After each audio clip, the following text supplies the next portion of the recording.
All right, students, let us begin with the next lesson. We're going over two sections today, 8.2 and 8.3. There is no 8.1. Well, there is, but we're just not going to cover it right now. All right, so this is area of parallelograms. And once again, like all things in math, it builds on itself. So you're going to have to remember what a parallelogram is. If you don't, it might be a good idea to open up your notes and find the parallelogram section from chapter 7 and just remind yourself what all counts as a parallelogram. So as we go through this and as we work stuff in class, you don't need to be like, oh, that's not a parallel. No, it's a parallelogram. So remind yourself what a parallelogram actually is. All right, so we have the area of a parallelogram formula. And the formula is this. It is A equals B times H. So you have A equals B times H. And the A, let's start with A. A stands for area, B stands for base, and H stands for height, the height of the shape. And this is what we're talking about. The B and the H, okay? You see that? Well, you'll notice is you have a shape. This is a parallelogram.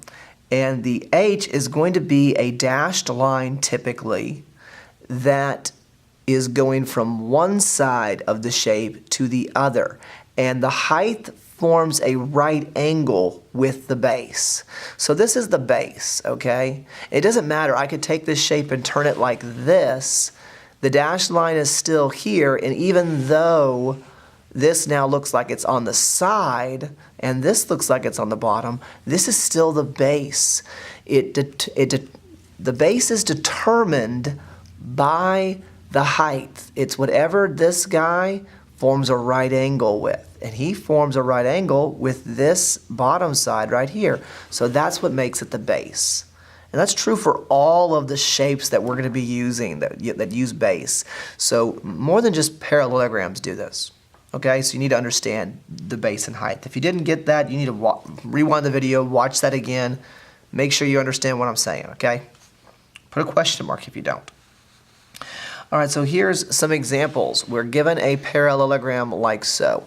We're told that the height, this line right here, the dashed line right here, is 7 inches, and the base, where it forms a right angle at, the base down here is 12 inches. So area is equal to B times H, so we would have 12, which is our base, times 7. Well, what is 12 times 7? Well, that would be, so the area is equal to, and you would end up with, what is it, 84? 84. Now, if you put down 84 as your answer, you'll get a big no-no, because it's not 84. Talking about area, and look, we have an actual measurement in units. So it's 84 inches squared. That's what you need to put, 84 inches squared. If you don't include that, it's technically wrong, guys. So make sure you include it. All right, next, here we have another parallelogram. Sometimes, like these ones up here, they'll have the dashed line that goes through the shape. Sometimes they'll go over to the side because they're making a line like this. And that's saying that this height forms a right angle with the base down here. Now we only use this part right here. That's the only part that they're going to actually measure. So this is like 3 feet. Just like this is 8 feet, we're saying, okay? So once again, the area is equal to the base, which is 3, times 8. So we get the area is equal to, 3 times 8 is 24, and that's 24 feet squared. And that's all you do there, okay? So, flipping over to the next section, this section right here is on perimeter and area of a triangle. So, to find the perimeter and area of a triangle, this is what you do. The perimeter, you simply add up all the sides. So you would say 4 and 6 and 8. You add it all together and you should get 18. So the answer for this is 18 feet. Perimeter, you don't square it, you just say 18 feet. Okay? Now for the area of a triangle, this is the formula, it's similar to a parallelogram, but one thing different, you got to have 1/2. So the area is equal to 1/2 the base times the height. And here's an example. So here, a triangle, you see how this height is going like this, and the base is up here, it's not on the bottom. That's because the right angle is formed right here, not down here. So this is our base, this is our height. So here's another triangle example.